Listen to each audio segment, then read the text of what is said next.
મારા વાલા દર્શક મિત્રો, મારી રહી સહી આબરૂ પણ મારી શાળા વેલી હંસાને કારણે જતી રહેવાની છે.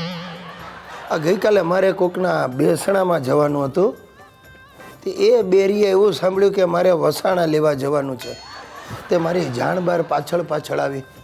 મારી હાલે ટાપ ટીપ કરી માથામાં વેણી નાખીને એણે બેસણામાં એન્ટ્રી મારી ને બધાની નજર એના તરફ અને એની નજર બધા તરફ ગઈ.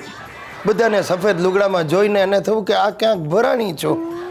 અને એટલામાં તો એનો મોબાઈલ રણક્યો અને પાછો રિંગટોન કેવો, આજ મેરે યાર કી શાદી હે.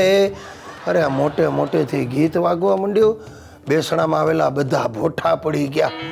અને હંસલીએ તો ચાલુ કરી ફોન પર, એ શંભુ પેલું યાદ રાખજો, અડધો કિલો કાજુ કતરી લાવવાનું ભૂલતા નહીં. તમે નહીં માનો, ધરતી માર્ગ આપે તો મને સમાઈ જવા જેવું થયું. બને વિરેટ, આજે ક્યાંય નથી જવું. નો મોર ગોઈંગ આઉટસાઇડ. વાહ, સરસ. રહીને સાન આવી. જાન આવે ને તોય આપણે નથી જવું. ભગવાન, આ કાનનું કાંઈ કરાવો હંસા ગૌરી. ડોન્ટ રાડારાડી, આજે ક્યાંય નથી જવું. હા, પંજાબી થાળી ઘેર મંગાઈને ઈટીશું.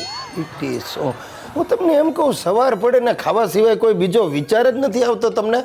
આ તમારા ગામમાં 12 વર્ષનો દુકાળ હતો કે શું? ગાળ? અરે કોની માએ સવાસે સૂંઠ ખાધી છે તે અમને ગાળ દે? અમને દેતા આવડે છે, દઉં? એ ના ભાઈ, રહેવા દો બસ. ને હું એમ પૂછું, આ સવારથી સંબૂડો નથી દેખાતો તો ક્યાં ગયો? એ મારા માટે શોપિંગ કરવા ગયા છે. અમારી મેરેજ એનિવર્સરી આવે છે ને એટલે. શોપિંગ કરવા ખાલી ખિસ્સે? લે, હોતું હશે. આ તમારું ક્રેડિટ કાર્ડ લઈને ગયા છે. સાલે, મારું ક્રેડિટ કાર્ડ ક્યારે તફડાવ્યું? તફડાવ્યું છે નું? આ સુસી બેને તમારા પાકીટમાંથી કાઢીને આલ્યું છે. એ ભગવાન, આ સાલો નક્કી મને આજે ઉઠાડી દેશે. એ પ્રભુ, હાથ જોડું તને, મારું વસ્ત્રાહરણ થતા બચાવજે બાપા.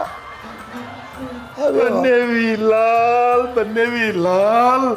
લો તમારું ક્રેડિટ કાર્ડ. હાશ, તમારા માટે 25 રૂપિયાના મોજા લાવ્યો છું, મારા ખાતે લખી નાખજો. અરે હોય કાંઈ, 25 રૂપિયામાં શું લખું? આ મળી ગયો એટલે નિરાત.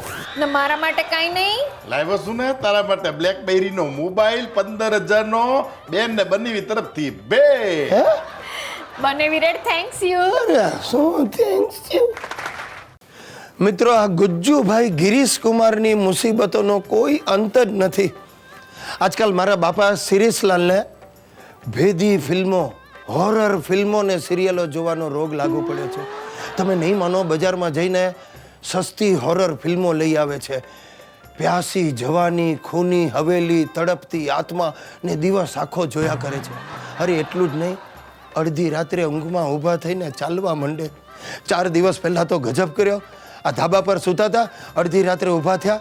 આ બાજુવાળા દિનુભાઈનું ફેમિલી સૂતું હતું, એની વચ્ચે જઈને સૂઈ ગયા. સારું છે, દિનુભાઈના મધર એ દિવસે નીચે બેડરૂમમાં સૂતા હતા ને હોબાળો થતા રહી ગયો.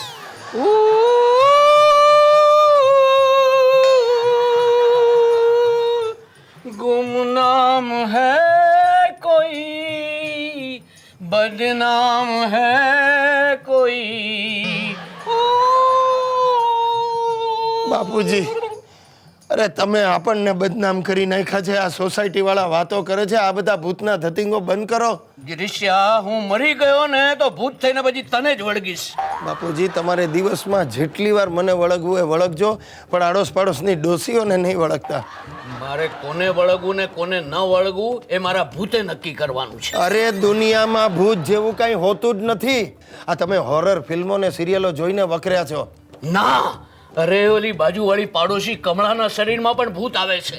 હવે તો રોજ રાત્રે ઈ આવે છે, મને ઊંઘમાંથી ઉઠાડે છે અને પછી સામે ઊભો રાખી અને ચાયણીમાંથી મારું મોઢું જુએ છે. હું પૂછું છું કેમ, તો કે મારે કડવા ચોથનું વ્રત છે. અરે બાપુજી, કડવા ચોથનું વ્રત હોય તો એના વરનું મોઢું જુએ, ચાયણીમાંથી તમારું ડાચું શું કામ જુએ? અરે મેં પણ એને એ જ પૂછ્યું તો મને કે હું શું કરું. મારા મિસ્ટર તો માથે ઓઢીને સૂઈ ગયા છે.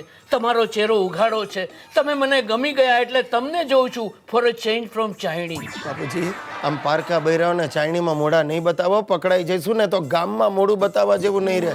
આ તો જે ભૂત મને કરાવે છે એ જ હું કરું છું. કहीं દીપ જલે કहीं દિલ ઓ ભાઈ બસ કરો આવા વિચિત્ર અવાજો કાઢવાનું. અને એક વાત સાંભળી લો, આથી તમારે ધાબા પર નથી સુવાનું, નીચેના બેડરૂમમાં સુઈ જજો. નહીં નહીં તો પછી દાદર ઉતરવામાં કમળાને તકલીફ થશે. હું તમને એમ પૂછું, આ કમળા ભૂત બનીને આવે છે, પણ મારી બા કેમ નથી આવતી સપનામાં? આ તો જેની ઈચ્છા અધૂરી રહી ગઈ હોય એ જ આવે. તારી માની બધી ઈચ્છા મેં પૂરી કરી છે. અરે એક તારી માને રાજી રાખવા માટે મેં કેટલી બધીઓના દિલ દુભ્યા છે, એટલે બધી મને મળવા આવે છે.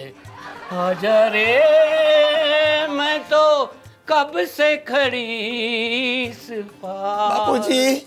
બાપુજી આ ભૂત બનશે ને મારો જીવ લેશે. લે ગિરીશિયા, મંદિરે જવા ફૂલની આસકા લઈ લે. હા લાવો લાવો બાપુજી. વાહ. બાપુજી હા, તમે અહીંયાથી કેવી રીતે આવ્યા? દાદર પરથી. અરે પણ તો હમણાં અંદર ગયું એ કોણ? ભૂત!